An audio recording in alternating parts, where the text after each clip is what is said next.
Thank you. It's very hard to believe that it's 17 years this Monday that we lost John Paynter. He was a giant in our field, one of our brightest minds, one of our most influential leaders. But as we honor him today, we also remember a husband, a father, a trusted mentor, teacher, colleague, and friend. Most everybody in this room probably knows that John Philip Paynter was named after John Philip Sousa.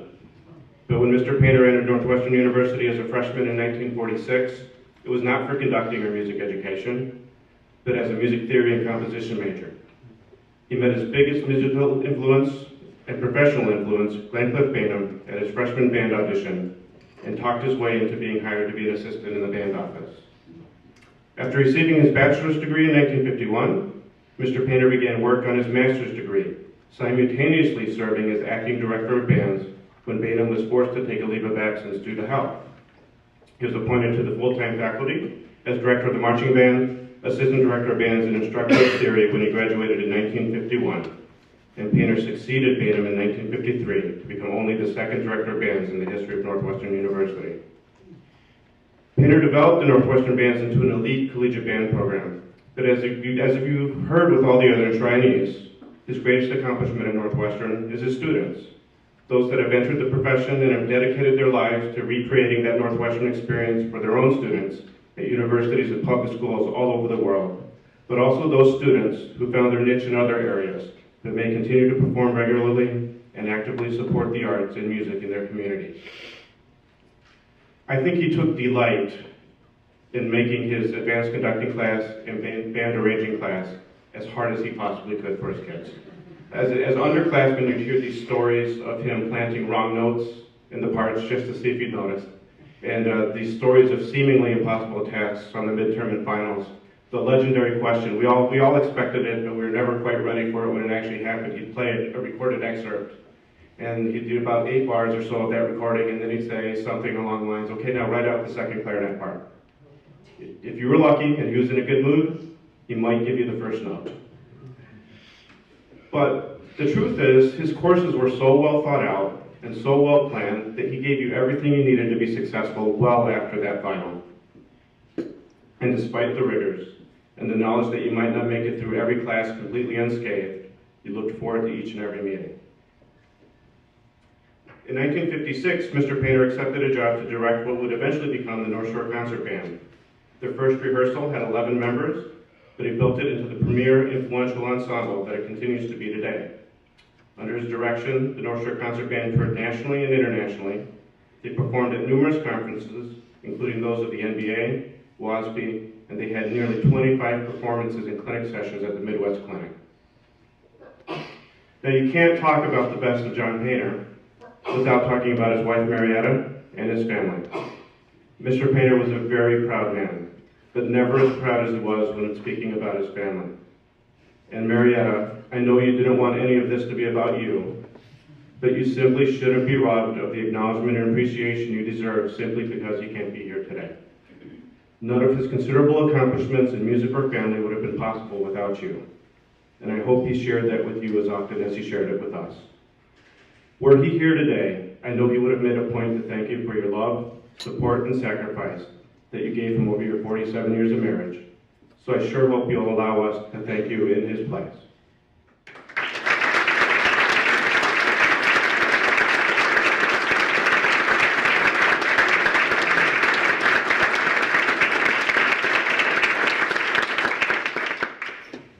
Bruce, I can't help but thank you and your sister Megan for sharing your father with all of your adopted Northwestern brothers and sisters.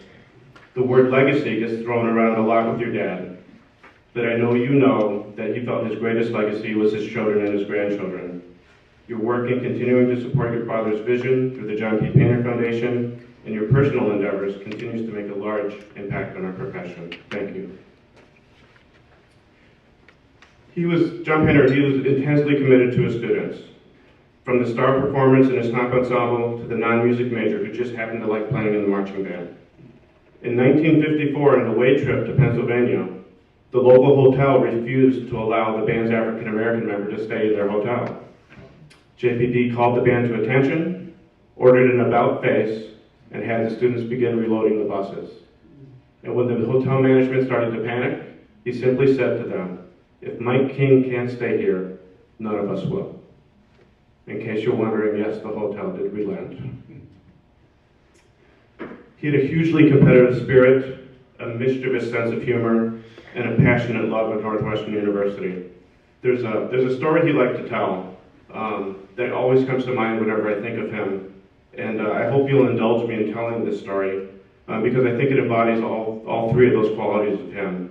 This story involves another Big Ten band director. This director will remain nameless because it's kind of at his expense a little bit. Mr. Kramer, don't worry, it's not about you.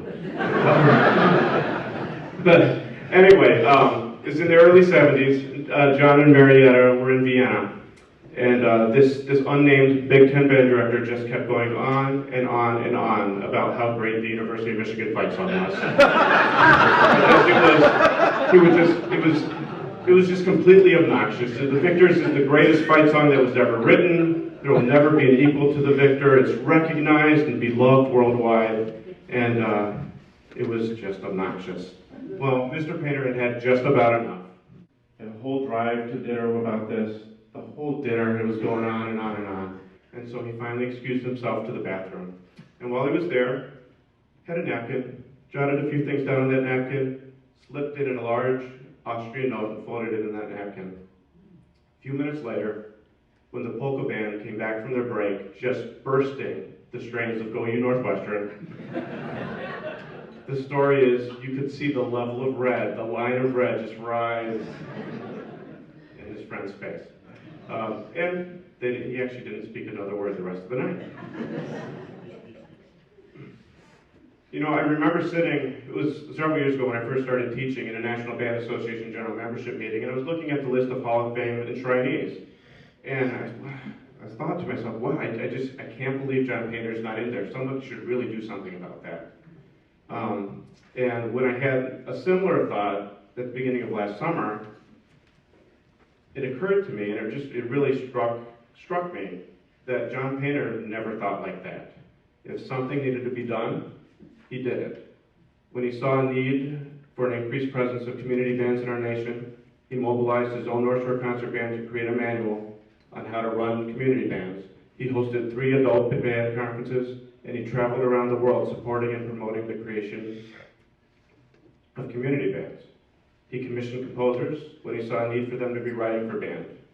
And when a band organization asked them to lead them, and virtually all of them did, he did so with a vision and vigor that left that organization and our profession in a better place at the conclusion of his term.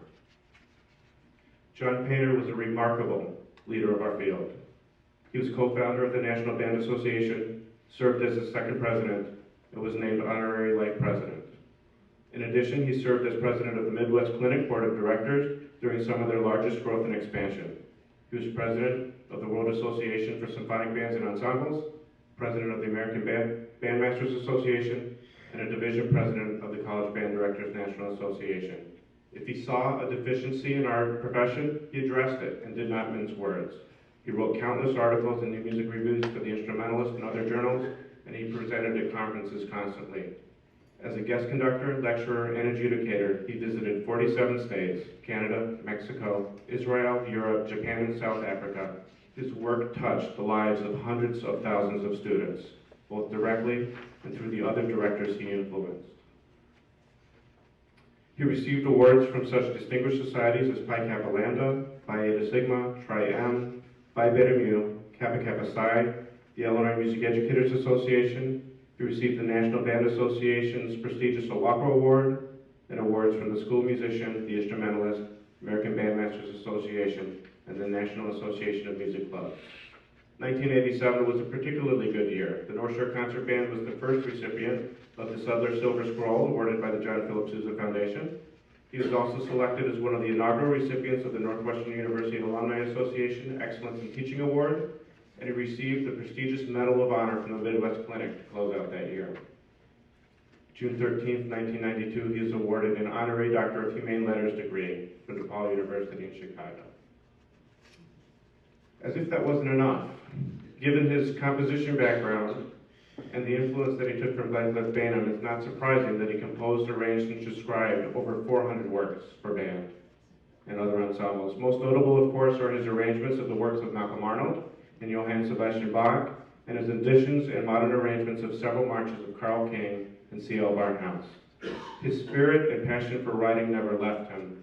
I remember distinctly him writing a brass ensemble fanfare for the inauguration of Northwestern University President Henry Beanan, and what might very well be the very last two works he ever wrote, two great little arrangements, one of the Frank Sinatra tune High Hopes, and one of Everything's Coming Up Roses that he wrote for the marching band's trip to the 1996 Rose Bowl. John Paynter has been enshrined in the Hall of Fames of the Illinois chapter of Phi Beta Mu, the Northwestern University Athletics as an honorary inductee, the Hall of Fame of Bands of America, and now finally, the National Band Association.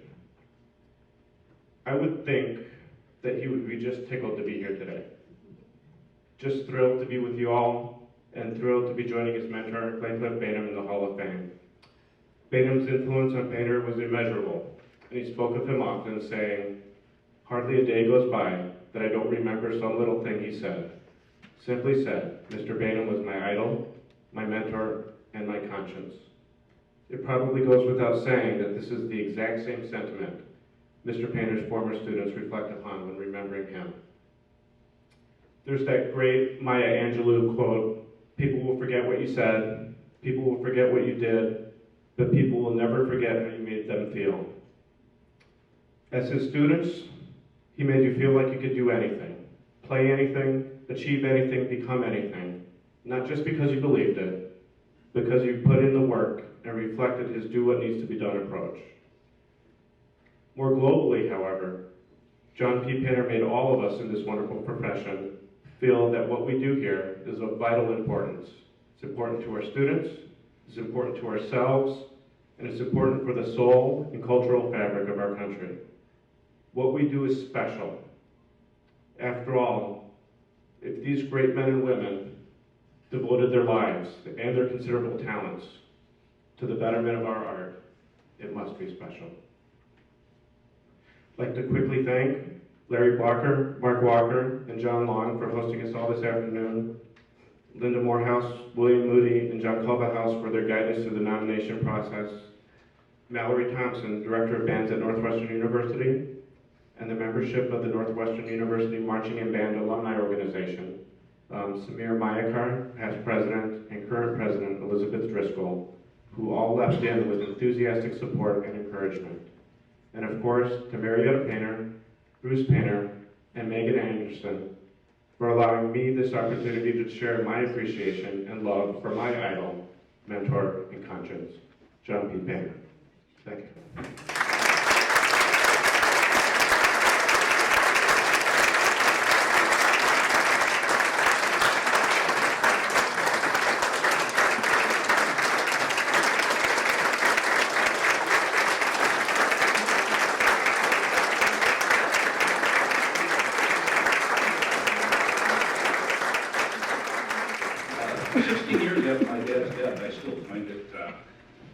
Highly emotional. I wasn't able to speak at his funeral. So I'm going to say a few things, but I can't speak to his musicianship other than affirming that he had a fine assessment of my career. I wanted to tell you a little bit about my mom. Well, I first want to express my sister's disappointment that she's not able to be here. She played in my dad's band for decades. She played in the North Row Band. By far a superior musician than her older brother. Some of you may know, but some of you may not know, that my mother and father were born in the same town, huge metropolis called Mineral Point, Wisconsin. It consists then of a couple thousand people, and I think it's dropped off to like 1,800 now. They were not only born in the same town, they were baptized in the same church. They were the only two people being baptized on that day, and they were about 2 months old and 3 months old, respectively. And really didn't spend too much time apart from each other after that. I want to commend the other people who are the inductees, and certainly many of the people here, because one of the great challenges my father felt was that once you were a musician, and a teacher, you held that position for life. It was your duty to have that calling. My mother has answered the call. About 3 or 4 years ago, she resumed playing the clarinet after an absence of about 60 years. And perhaps fortunately for her, my dad's not around to assess her musical career. They played first and second chair together in the Mineral Point Band, and back in those days, you would start playing in the Mineral Point Band when you were in 7th grade, and they started about that. There was always some dispute in our family who played first chair, who played second chair. They agreed they were on the same stand, but sometimes when my mom says when you're on the inside, not right on the aisle, that's really where the first chair was. But she found ways to get even. One of the great things, and my dad would say it if he was here, one of the great things about growing up in this small town is that you were not only able to do things, but everything. Drama, music, literature, but in his family, you were expected and demanded to do those things. So, and again, there was always some conflict, whether he achieved what he did in high school on his own merit, whether some of my mom's achievements were because she was the daughter of the school superintendent and a leg up. Some of these discussions went on endlessly. But I recently had their yearbook, and I saw that my mom got even. I looked at their high school yearbook. I was putting some excerpts on Facebook, and they, as kids do, they got each other's autographs, and it was my dad's yearbook, and she had signed in his yearbook when she was the editor of the yearbook, and he was the assistant editor. She had written, "Thanks to my trusted associate." That's even in her own way. I wanted to just supplement a little bit of what Chip had to say, and Chip, thank you so much, and he's right. Those folks who come from Northwestern tend to be pretty caught up in themselves and pretty proud of themselves. We think with some merit. But he would be extremely proud to share this room and this moment with Mr. Paynter. One of the things that I learned growing up, and one of the great things about being John Paynter's son is people would come up and kind of want to know what he was like when he wasn't up and on and lecturing. Truthfully, I never saw him off. I never saw him down. Till he got sick, I never saw him down. But one of the things that always kind of surprises me and jars me a little bit is when I hear anybody, when they're making a speech or writing notes, they talk about, and then Paynter did this, he followed Bainham in this. In my household, there was never a Bainham. When my dad was 68, he still called him Mr. Bainham. And people sometimes come up and say, well, what was it like to be with Glenn or Rusty or all the various things that people think Mr. Bainham was called? It was always Mr. Bainham. I learned from watching my dad how to treat people of all ages. He was a competitive person, but I never heard him speak in terms of wanting to outdo anything his predecessor did, ever. He only spoke of him and so many more of the colleagues who are out around the wall and in this auditorium with the utmost respect. As a competitive person, I've known a few. Being a trial attorney, you get to know a few. I've never known a person like my dad, as far as never trying to compare himself or put someone else down with what he himself achieved. There's one story that kind of, I think, captures his love of going around to find audiences wherever they can. He told it, but then I was reminded of it. He had gone somewhere, and I don't remember the state right now. He had been called down to run a clinic, and when he got there, he found out that it wasn't a high school all-state, it was a junior high rehearsal. And he walked in, and, he wasn't going to go back home without conducting, so he walked in, and the band consisted of 11 students. And he took a break when he saw it, and then he was trying to find out if this is really where he was supposed to be. When he came back, there were only 8. 8 was still there. And he gave the downbeat for something, and there was no sound. No one responded. And as perhaps some of you saw, whenever there was a bad downbeat, my dad invariably said, "That's fine, a little louder the next time." Try again.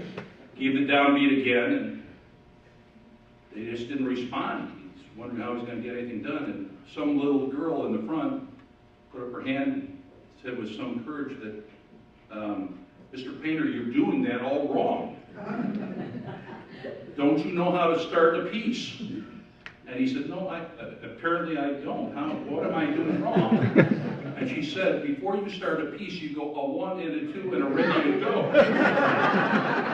And so he did. That's how he gave it down to me. And in his way, he told me that it was god-awful, the sound they produced, but at least he got him going so he could get home. Again, I want to express our family's thanks at Northwestern University for this great honor, the joy of being with all of you today, the opportunity to reminisce and think about really some of the figures who for me were, even when I knew I was going to be a musician, just by the way they carried themselves and handled themselves, represented the profession of music, was inspirational to me and to my sister and my mother. We're very grateful that you had time and thought of us in this way, and we'll love all of you for this moment. Thank you.